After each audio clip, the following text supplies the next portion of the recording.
And before this video starts, I just want to give out a quick disclaimer saying that the content provided in these tutorials is intended for educational purposes only. So I guess before saying that, let's get started. So today we're going to be doing another Webhacking.kr challenge. And the challenge we're going to be doing today is going to be called Old 12.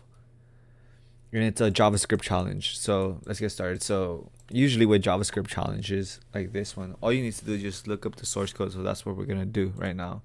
So we're going to go view page source. Now we see view page source and we see an entire line of emojis for the most part, or like, yeah, these looks like emojis. So I guess one of the things we ask ourselves is like, first we copy this and see what's going on. So if you just like take a quick look, it's just emojis all the way. So it looks like the code is obfuscated with emojis, and we start thinking to ourselves, how do we obfuscate this? How do we turn this back to real code? So what we could do is just basically just copy the very first part of the emoji, or just any part of it. In our case, I'll just copy this part and I'll just search for it on the internet. So if I just search for that, specifically we get decode and encode AES encoded JavaScript program. So AAE encoded. So this is encoded with AAE. So what's AAE encode? I don't even know what this is. And encodes any JavaScript program to a Japanese style emotion cone. So I guess it's using that. So what we could do is just basically copy right here and I guess decode it. It says alert hello JavaScript. So this gets encoded into that. So what can we do in this part? So all we need to do is just copy this entire thing right here, Control C, and then after that just paste everything right here, and then we just do decode and we get a bunch of variables. So what do we do from right here?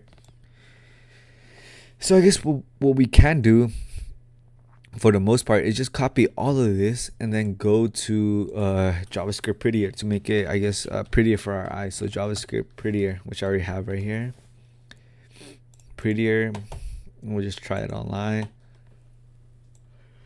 and then we just remove this. Then we have this. So let's see right here. So this is what we're gonna focus on.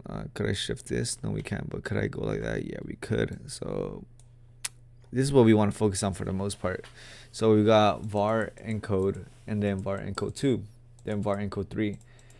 So what it gets right here, it looks like a document URL, blah blah blah. But I think the thing we want to check is this if statement, because this if statement looks like it makes a PHP program, or makes a PHP.file right here. So we want to make ck equal to all of this. So how do we get all of these values? We could basically do this simply just by putting this in our console. So we just copy this for the most part. Just copy it and go to challenge 12. And then you go to inspect, and then we just go to console right here, and just like, because this is able to run JavaScript code. So what can we, like I was saying before, all we need to do is just basically just copy and paste it, press enter. So nothing happened. So for the most part, what we can do, since nothing happened, is that since we already pasted all these values, so all these values are now saved inside, I guess, of the variables itself. So what we could technically do is just copy all the way up to here and go all the way up to here, and just see, because ck has to equal that. I wonder if we could do ck. No, okay, that's not gonna work then. So what we can do is just basically just copy all of this into what it's supposed to equal, which is this part. So if I just do equals and then press enter, we get you are God. So this is basically you are God, or you are good, or you are God. And then we check right here, we get location.href. So that means it replaces. So we get right here ck replace equals with empty. So equals get replaced, so equals gets eliminated, and then we added that PHP extension at the end of the, I guess, the code right here. So all we need to do is basically just add you are good, or you are God, and then just add a .php extension, and we should be able to solve this challenge, or we should solve this challenge for the most part. So we do like that, and then we do .php, and then if I press enter, we should get Webhacking.kr says already solved.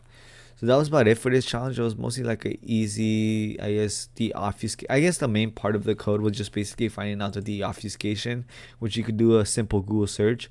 Other than that, this challenge was pretty much straightforward. And yeah, hope you guys learned something new today. I know I did, and I'll see you guys in the next one. Peace.